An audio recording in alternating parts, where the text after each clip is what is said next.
Hello बच्चों, how are you. तो आज के इस वीडियो में बात करने वाले हैं ट्रांसफार्मर। ट्रांसफार्मर क्या होता है, ट्रांसफार्मर किस प्रिंसिपल पे वर्क करता है और इसमें लॉसेस कौन कौन से होते हैं, उस लॉसेस को ओवरकम कैसे करेंगे। तो चलिए हम स्टार्ट करते हैं। ट्रांसफार्मर दोस्तों, ट्रांसफार्मर एक डिवाइस है जो आपको वोल्टेज को ट्रांसफर करता है। अब ये कैसे करता है, क्यों करता है, इसी वीडियो में बात करेंगे। तो सबसे पहले आप जब बुक पढ़े होंगे तो वहाँ पे लिखा होता है स्टेप अप ट्रांसफार्मर और स्टेप डाउन ट्रांसफार्मर। ठीक है, दो तरह के होता है, step up transformer and step down transformer.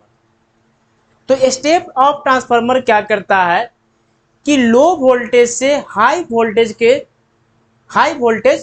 को ट्रांसफर करता है, and step down transformer high voltage to low voltage को ट्रांसफर करता है।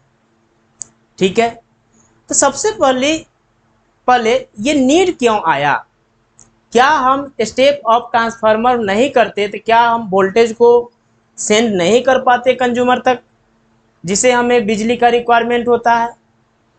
तो दोस्तों, जो स्टेप अप ट्रांसफार्मर होता है उसको वोल्टेज को ट्रांसफर लो टू हाई इसलिए करते हैं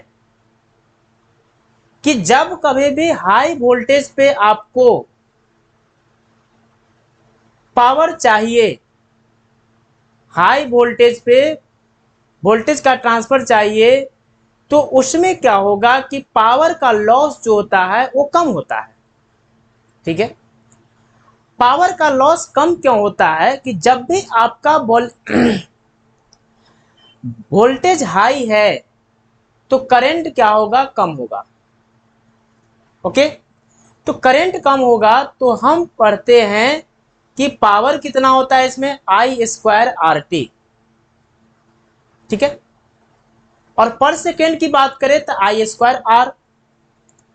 तो आई स्क्वायर आर से हमें यह पता चला कि करंट कम हो जाता है, तो करंट कम हो जाने की वजह से ये पावर बहुत कम लॉस होगा, पावर जो है बहुत कम लॉस होगा। तो पावर लॉस का ही रीजन है कि हम वोल्टेज को लो टू हाई करते हैं for power station. Power station पे हमें हाई वोल्टेज का रिक्वायर होता है ताकि वहां से डिफरेंट कनेक्शन में हमें बिजली सप्लाई करना होता है। ये ट्रांसफार्मर को भेजेगा, ट्रांसफार्मर फिर आपके घर में वोल्टेज भेजती है। वो अप्रॉक्स 220 वोल्ट के आसपास होता है इन इंडिया, है ना। कनाडा की बात करें तो उसका अलग वोल्टेज पे हाउस होल्ड में वोल्टेज का ट्रांसफर करता है। ठीक है, तो ये चीज़ें हैं। तो चलिए एक एक करके अब पढ़ते हैं। ठीक है, ओके। नाउ तो हम लिखेंगे it is a device, it is a device which transfer a voltage। Okay, तो ये दो तरीकों से वोल्टेज का ट्रांसफर करेगा। एक होता है आपका step of transformer, step of transformer,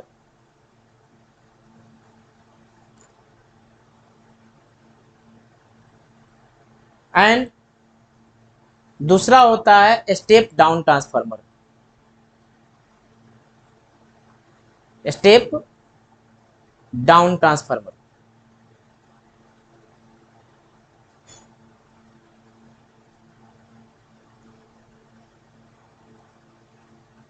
okay, तो ये जो यूज करते हैं पावर स्टेशन में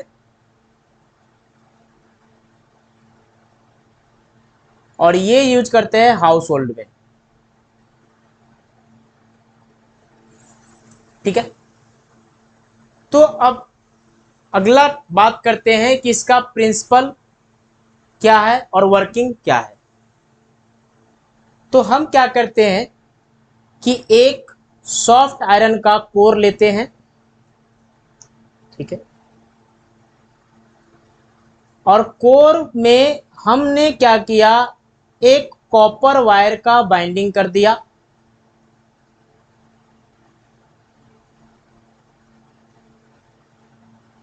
ठीक है। तो इसको बोलते हैं प्राइमरी कॉइल,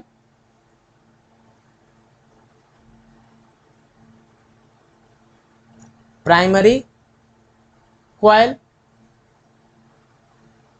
और इस साइड से जो बाइंडिंग किया उसे बोलते हैं सेकेंडरी कॉइल। Okay,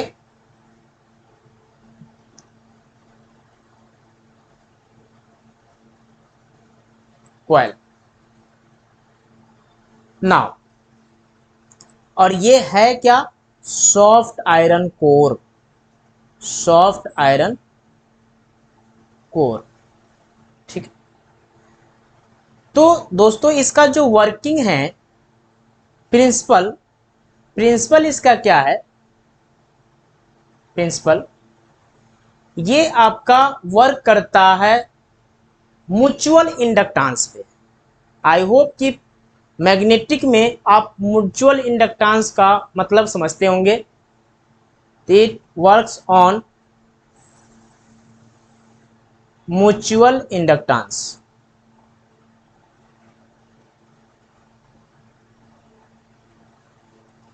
inductance.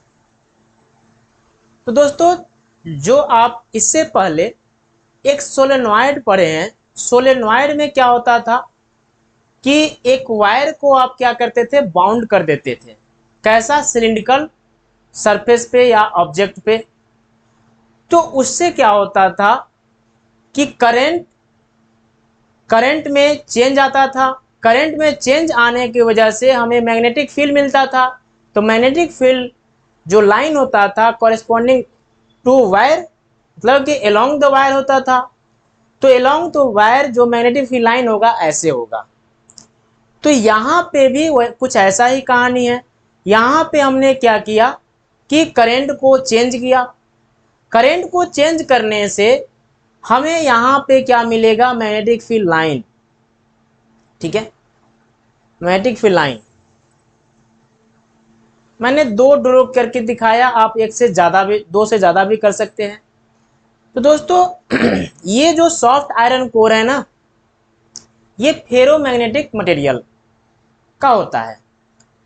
तो फेरोमैग्नेटिक मटेरियल का प्रॉपर्टी ही होता है कि मैग्नेटिक फील्ड लाइन को दूर न जाने देना। ओके, तो मैग्नेटिक फील्ड लाइन को अपने पास में रखेगा। तो देखिए ये आपका है फेरोमैग्नेटिक मटेरियल। अब यहां से मैग्नेटिक फील्ड लाइन जो भी है वो कहां से पास होगा, सेकेंडरी कॉइल से पास होगा, ठीक है ना। ये जो ड्रॉ कर रहे हैं, ये दो लाइनें आपको बीच में दिख रही है, ये मैग्नेटिक फील्ड लाइन है। ओके, ये मैग्नेटिक फील्ड लाइन है। ओके, तो क्या हुआ कि इसमें हमने प्राइमरी कॉइल में करंट को चेंज किया, करंट को चेंज करने से इसमें का जो मैग्नेटिक फील्ड लाइन है वो पास किया सेकेंडरी कॉइल से। सेकेंडरी कॉइल से पास होने पे उसमें क्या होगा कि उसमें भी करंट चेंज होएगा, करंट चेंज हो गया तो इसके कारण इसमें भी ईएमएफ इंड्यूस्ड होएगा। तो यही लगभग लगभग कहानी आप पढ़े थे म्यूचुअल इंडक्टेंस में। ओके, तो हम बात करते हैं वर्किंग, ठीक है।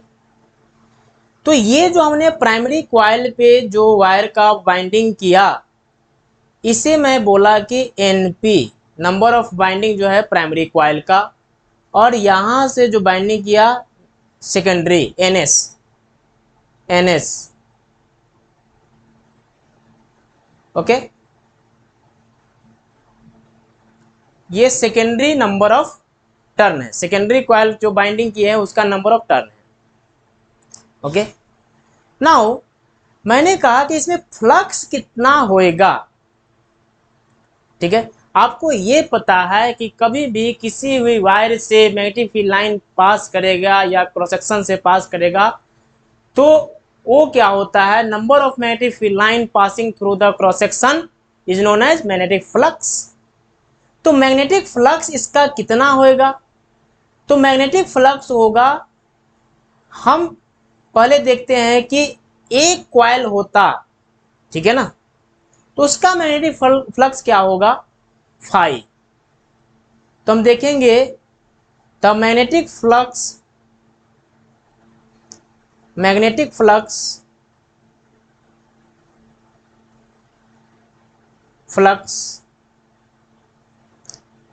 ऑफ ईच प्राइमरी कॉइल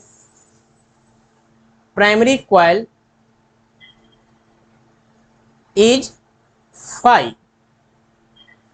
तो फाई क्या होगा, फाई पी होगा।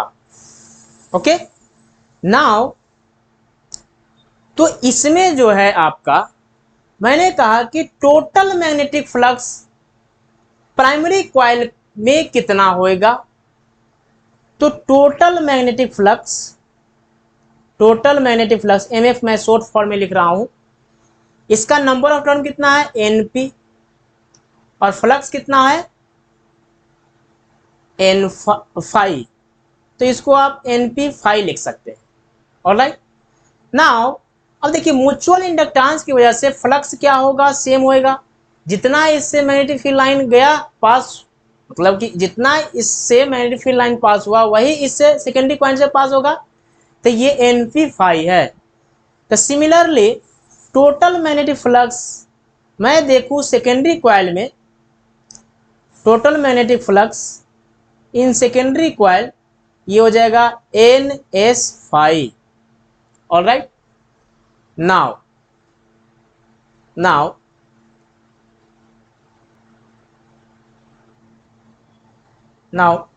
जो आपका इसमें क्या हो रहा था, मैग्नेटिक फ्लक्स जो पास कर रहा है, मैग्नेटिक फील्ड लाइन जो पास कर रहा है, उसके वजह से क्या था कि करंट चेंज हो रहा था, तो उसमें इंड्यूस्ड ईएमएफ आएगा।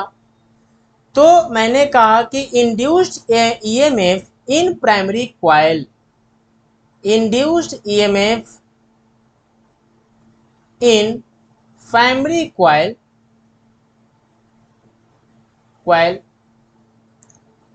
क्या होगा, ईपी, और ईपी क्या होगा, mod D phi P by D T. Okay, now अब इसको पुट कर दीजिए आप, तो ये आ जाएगा आपका क्या, D phi by D T N P into phi, ये आ गया। एन पी को आप बाहर कर दे, ठीक है ना, तो बाहर कर देने से क्या आ जाएगा, D phi by D T. Okay, now अब मैंने कहा कि induced EMF in secondary coil, induced EMF in secondary coil, तो सेकेंडरी कॉइल में इंड्यूस्ड ईएमएफ कितना होएगा, minus D phi S over D T का मॉड, ये कहां से आया, फराडे लॉ से। ओके, तो D phi by D T कितना होएगा, minus N S into D phi by D T. Okay, now ये इक्वेशन नंबर 1 है, ये इक्वेशन नंबर 2 है। अब इसको आप डिवाइड कर दीजिए, तो इक्वेशन 2 डिवाइड बाई इक्वेशन 1, तो आपका जो D phi by D T है ना, ये कैंसल आउट हो जाएगा, तो E S over E P जो रेशियो मिलेगा N S over N P. Okay, ये एक इंपॉर्टेंट रिलेशन है, आपको ये याद रखना है। नाउ अब स्टेप ऑफ ट्रांसफार्मर में क्या करते हैं, बेसिकली स्टेप ऑफ ट्रांसफार्मर, तो स्टेप ऑफ ट्रांसफार्मर में क्या होगा, जो इंड्यूस्ड वोल्टेज होगा, इंड्यूस्ड ईएमएफ होगा, वो किस में ज़्यादा होगा? सेकेंडरी में, ठीक है ना। तो सेकेंडरी में इंड्यूस्ड ईएमएफ ज़्यादा होगा, इसका मतलब नंबर ऑफ टर्न ज़्यादा है सेकेंडरी में, ठीक है। और स्टेप डाउन में बेसिकली इसमें वोल्टेज हाई रखते हैं ना, low voltage to high voltage, तो सेकेंडरी का वोल्टेज ज़्यादा, तो सेकेंडरी का वोल्टेज ज़्यादा होने की वजह से आपका नंबर ऑफ टर्न उसमें ज़्यादा है। नाउ स्टेप डाउन ट्रांसफार्मर में क्या होगा?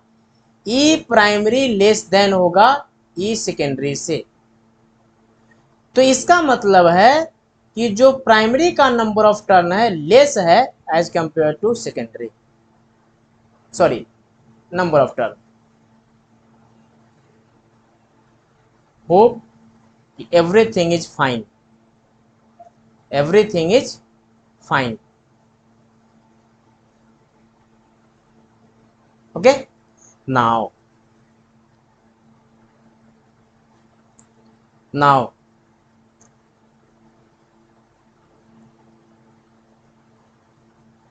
एक मिनट, जो नंबर ऑफ टर्न है ये सेकेंडरी का ज़्यादा होगा प्राइमरी से,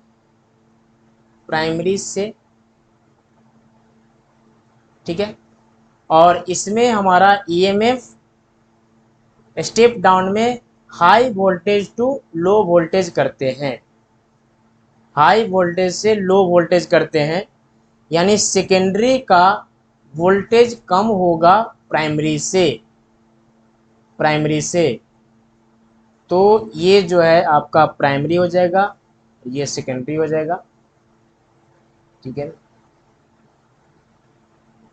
तो एनएस नंबर जो टर्न होगा, नंबर ऑफ टर्न सेकेंडरी में कम होएगा प्राइमरी से। आई होप कि ये फाइन।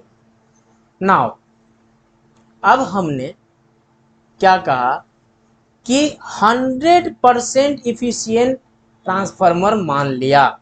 ऐसा कुछ एक्चुअली में होता नहीं है, लेकिन फॉर कैलकुलेशन पर्पस हमने मान लिया, ठीक है ना।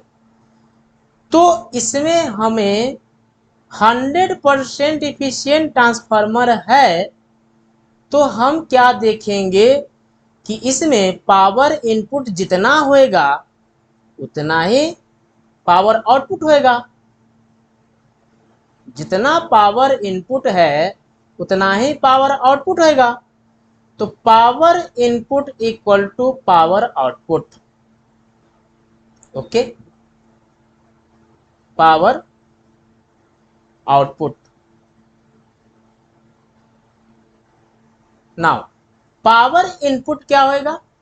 पावर आपको पता है, पावर इक्वल टू होता है आई भी, ये क्लास 10th में ही पढ़े होंगे। तो आई भी, यहाँ पे क्या है, ईएमएफ इंड्यूस हो रहा है ना, उसको बोलेंगे E P into I P equal to E S into I S, okay. Now ये चीज आ गया। तो यहां से अगर रेशियो देखे तो EP over E S equal to I S over I P आ जाएगा। यानी कि जो वोल्टेज है करंट के इन्वर्सली प्रोपोर्शनल है, तब जितना ज्यादा करंट होगा वोल्टेज उतना ही कम मिलेगा आपको, ठीक है, ठीक है, ओके। नाउ तो ये सब बात हो गई। तो इफिशियंसी क्या होगा ट्रांसफार्मर में? अगर प्रैक्टिकल ट्रांसफार्मर की बात करें तो efficiency of transformer, efficiency of transformer, ठीक है। इफिशियंसी क्या होगा? ईटा इजकल टू एन, पहले देखिए, power input to power output, okay. तो पावर इनपुट, सॉरी एक मिनट, जो इफिशियंसी होता है आउटपुट ओवर इनपुट, ठीक है, आउटपुट ओवर इनपुट, तो power output power output over power input. Okay, now power output क्या देखे, पावर आउटपुट है secondary coil E S into I S over E P into I P. ये हो गया power efficiency of transformer, efficiency of transformer. Okay, now अब next की तरफ चलते हैं।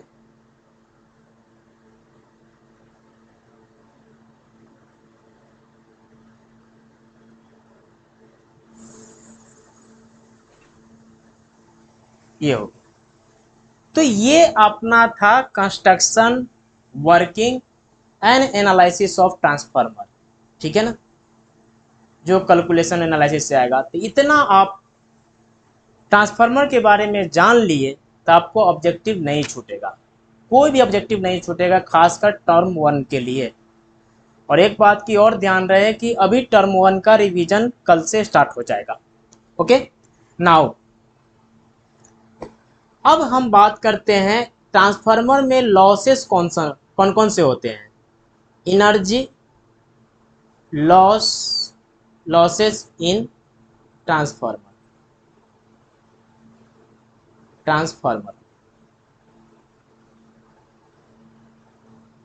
ओके दोस्तों, ट्रांसफार्मर में जो सबसे पहला लॉस होता है वो हम पढ़ेंगे flux leakage. Flux leakage, energy losses due to flux leakage. अब ये क्या होएगा कि देखिए, लेटेस्ट सपोज कि ये हमारा फेरोमैग्नेटिक मटेरियल का सॉफ्ट आयरन कोर नहीं होता। इसमें क्या है कि हमें क्या किए कि इसमें प्राइमरी बाइंडिंग है और ये सेकेंडरी है। तो इससे क्या हुआ कि मैग्नेटिक फील्ड लाइन कुछ तो ऐसे जाएगा और कुछ तो ऐसे जाएगा। अगर सॉफ्ट आयरन कोर है भी तब भी जो एक्चुअल में मैग्नेटिक फील्ड लाइन होगा सारा का सारा नहीं इसके थ्रू पास होएगा, कुछ ना कुछ मैग्नेटिक फील्ड लाइन ऐसे चला जाएगा, ऐसे चला जाएगा। तो इससे क्या हुआ, फ्लक्स लीकेज हुआ। फ्लक्स लीकेज हुआ तो वो क्या करेगा, एनर्जी को लॉस करेगा। आपको ये पता है कि जितना ज़्यादा करंट, मतलब जितना ज़्यादा मैग्नेटिक फील्ड उतना ज़्यादा करंट, तो वाइस वर्सा है, ठीक ना। आप मैग्नेटिक फ्लक्स जो फैराडे लॉ पढ़े थे उसमें 3 तरह से करंट मैग्नेटिक फील्ड को चेंज करते थे, ठीक है ना। फ्लक्स को चेंज करने के लिए मैग्नेटिक फील्ड भी कॉज था, ठीक है ना। तो मैग्नेटिक फील्ड लाइन ज़्यादा यानी फ्लक्स ज़्यादा, ठीक है ना। अगर फ्लक्स मैग्नेटिक फील्ड लाइन इससे पास हुआ नहीं तो फ्लक्स हमें मिलेगा। इसका मतलब हम इसमें बोलेंगे कि ये फ्लक्स लीकेज हो रहा है, फ्लक्स लीकेज हो रहा है, ठीक है। तो इसके वजह से हमें क्या मिलेगा, हमें एनर्जी का लॉस होएगा। तो मिनिमाइज करने के लिए, इसे मिनिमाइज करने के लिए हम यूज करते हैं सॉफ्ट आयरन का कोर, सॉफ्ट आयरन, ठीक है ना, सॉफ्ट आयरन यूज करते हैं। आई होप कि इतनी सारी बातें आपको क्लियर हुआ होगा। नाउ सेकेंड जो लॉसेस है वो होता है रेजिस्टेंस। तो रेजिस्टेंस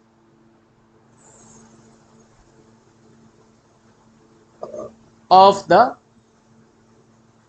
वाइंडिंग। दोस्तों ये आपका कॉइल है, प्राइमरी कॉइल है, तो क्या इसमें इंटरनल रेजिस्टेंस होएगा? यस, होता है। तो इसका जो इंटरनल रेजिस्टेंस है आर, इसका इंटरनल रेजिस्टेंस क्या है, आर। इसका कुछ ना कुछ रेजिस्टेंस होएगा। तो रेजिस्टेंस की वजह से हमारा एनर्जी लॉस होगा। यस, एनर्जी लॉस होगा, किसके फॉर्म में, हीट के फॉर्म में।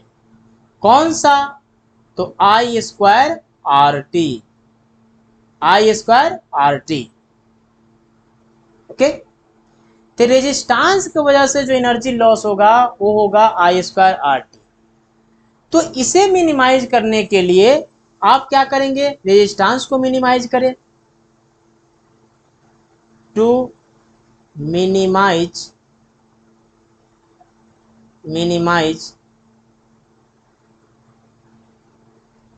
हम क्या करेंगे, रेजिस्टेंस को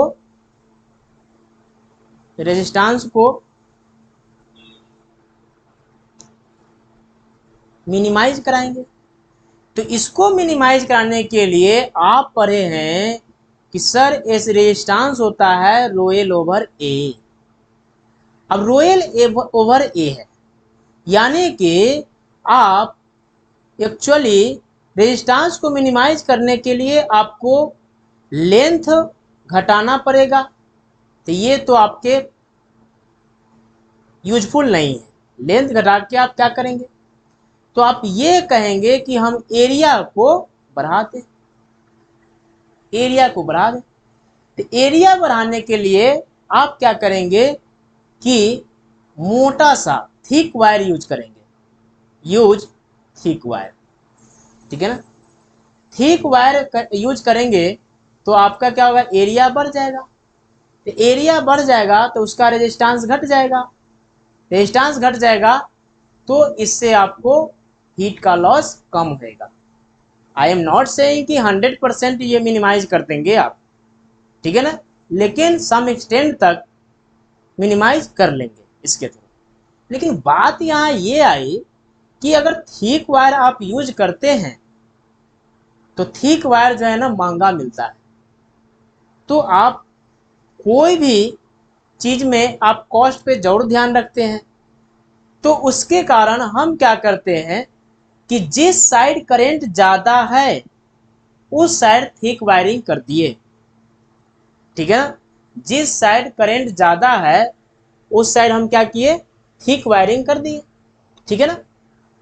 तो लिखिए थिक वायर ऑन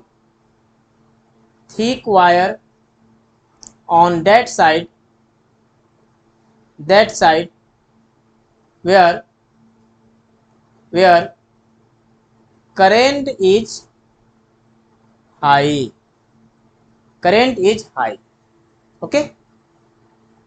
नाउ अब एक और तरीका है जिससे आप रेजिस्टेंस को कम कर सकते हैं, कॉपर यूज कर ले, ठीक है ना।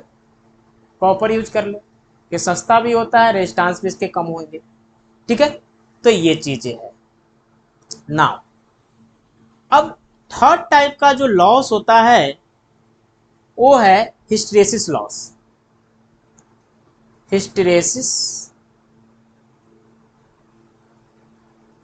लॉस,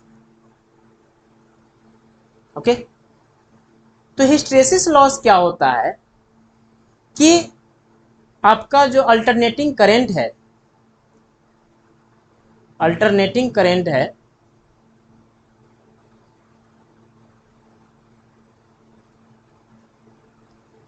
वो आपका क्या करता है, डायरेक्शन चेंज करता है। तो डायरेक्शन चेंज होने के वजह से हमारा मैग्नेटिक फील्ड का डायरेक्शन चेंज होगा, ठीक है ना। मैग्नेटिक फील्ड का डायरेक्शन चेंज होगा तो मैग्नेटिक फील्ड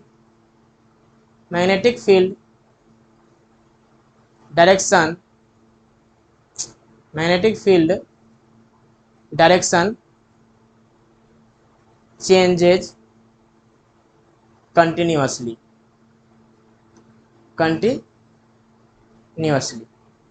ओके।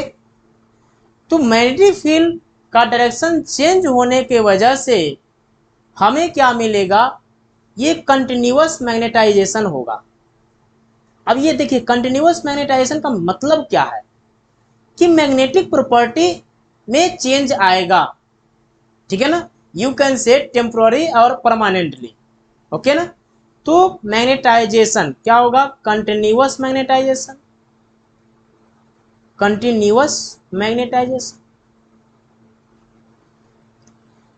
तो ये कंटिन्यूअस मैग्नेटाइजेशन होएगा तो इसके बाद डीमैग्नेटाइजेशन भी होता है। ये कैसे पता चला? तो ऑलमोस्ट 1890 में एक साइंटिस्ट थे सर जेम्स अल्फ्रेड इविन। उन्होंने एक एक्सपेरिमेंट किए।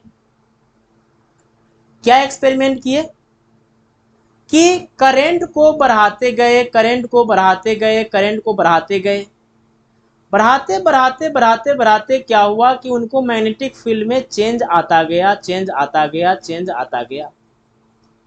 इसके बाद सम एक्सटेंट पे क्या हुआ कि मैग्नेटिक फील्ड लाइन में क्या हुआ ना कि वहां पे मैक्सिमम मैग्नेटाइजेशन मिला। उसके बाद मैग्नेटिक फील्ड डिक्रीज होने लगा, डिक्रीज हो, फिर क्या हुआ, करंट उसके साथ घटने लगा। तो करंट घटा तो क्या हुआ, डीमैग्नेटाइजेशन। फिर से क्या हुआ, इसको रीमैग्नेटाइजेशन किए।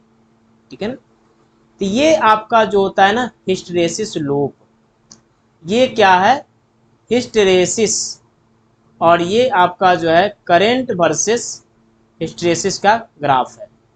ठीक है ना, करंट वर्सेस हिस्टैरिसीस का ग्राफ है। ओके नाउ, ठीक है ना। तो ये देखिए, इसका जितना ज्यादा एरिया एनर्जी लॉस उतना ही होएगा। तो हम क्या करेंगे, इसमें भी सॉफ्ट आयरन यूज करते हैं।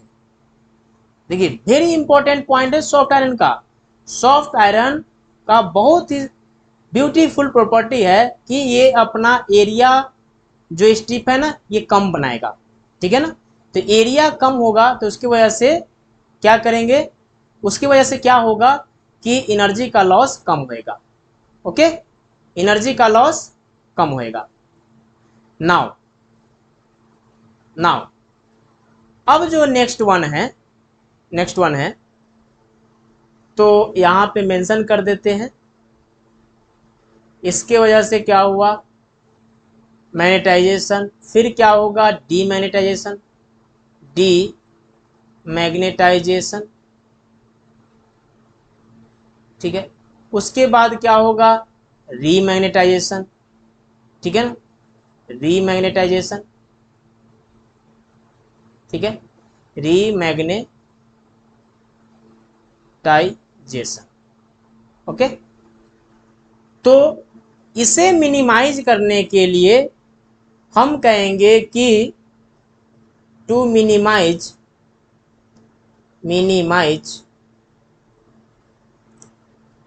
We use soft iron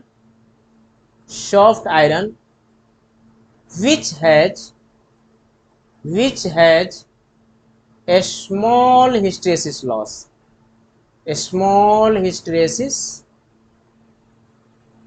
loss, ओके। तो ये चीज है। जो फोर्थ टाइप का लॉसेस है वो है AD current loss. AD current loss,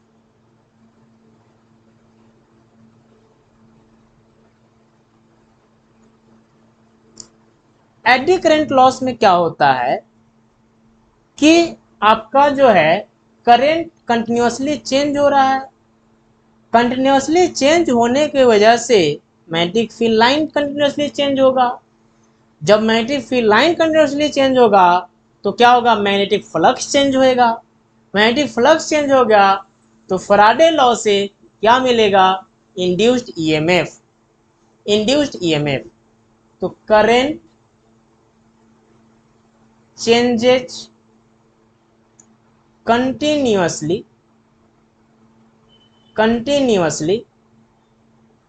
continuously इससे क्या होएगा, magnetic field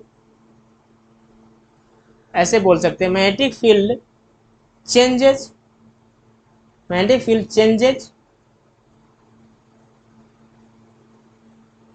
continuously. Magnetic field change होने की वजह से क्या होगा, मैग्नेटिक फ्लक्स चेंज होएगा। मैग्नेटिक फ्लक्स चेंज होएगा, चेंजेस कंटिन्यूअसली, चेंजेस कंटिन्यूअसली,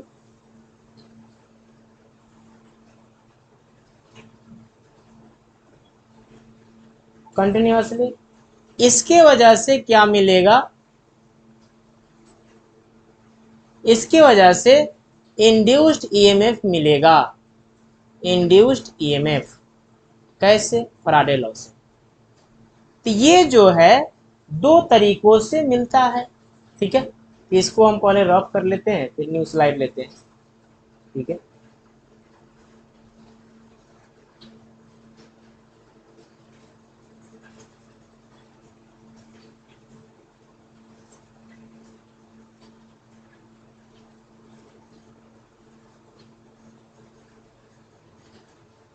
अब ये देखिए, ये दो चीजों में होता है इंड्यूस्ड ईएमएफ। किसमें किसमें होता है? एक होता है आपका जो वायर का वाइंडिंग करते हैं उसमें, और दूसरा होता है कि मटेरियल ऑफ कोर। कोर किसका? सॉफ्ट आयरन का, ठीक है ना, सॉफ्ट आयरन का, ठीक है ना। बात क्या है कि जैसे ही क्या करते हैं, एक आपको पिक्चर दिखाते हैं, वहां से ज्यादा क्लियर होगा।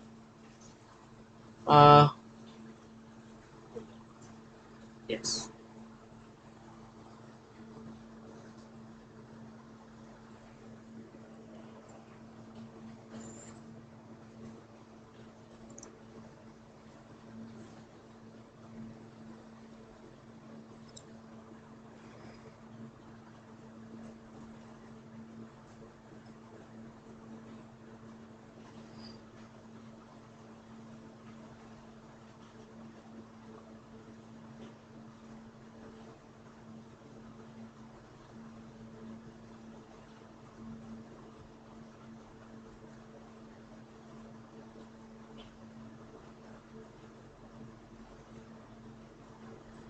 तो आई होप कि ये दिख रहा होगा स्क्रीन।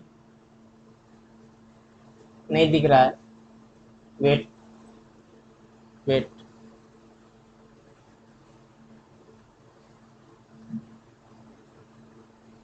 चलिए एक नया वीडियो लेकर के आपको समझा देंगे, अदरवाइज कॉपीराइट का इशू आ सकती है, ठीक है। तो आपका क्या होता है बेसिकली, इसमें जो है ना कि एक लूप बन जाता है। कैसा बनता है लूप? ये जैसे यहाँ वाइंडिंग की है ना, एक सर्कुलर सा लूप बन जाता है। तो लूप बन जाने की वजह से क्या होगा, करंट इसमें घूमता रहेगा, घूमता रहेगा, घूमता रहेगा। और करंट घूमता रहेगा तो आगे करंट पास नहीं होगा, पास नहीं होगा तो उसके वजह से क्या होगा कि एनर्जी का लॉस होगा, है ना। उसकी वजह से एनर्जी का लॉस होगा। तो एनर्जी लॉस होने का जो कारण है ये लूप बनना। तो क्या कर सकते हैं इसके लिए? इसके लिए हम कर सकते हैं कि लेमिनेटेड, लेमिनेटेड क्या करेंगे, कोर बनाएंगे, ठीक है। लेमिनेटेड कोर बनाएंगे, और यानी कि लेमिना लेंगे, लेमिना बेसिकली लेमिना लेंगे। और ऐसा ऐसा होता है, बहुत सारा होता है, ठीक है ना। इसमें क्या होगा कि आपका जो है ना लूप कम बनेगा, और ये 2D में है। पहले क्या हो रहा था, 3D में था, अब ये 2D में है। तो ये आपका लेमिना है। तो इसमें क्या होगा, लूप कम होगा। तो हम क्या किए, बेसिकली इसको मिनिमाइज किए। मिनिमाइज करने के लिए क्या किए कि लेमिनेटेड इंसुलेटिंग लिक्विड, जैसे कि यहाँ पे एक लेमिनेटेड प्लेट लिए और इंसुलेटिंग लिक्विड से इसको चिपका दिए। तो मिनिमाइज, मिनिमाइज टू मिनिमाइज क्या करेंगे, laminated, use laminated, laminated core with insulating, insulating liquid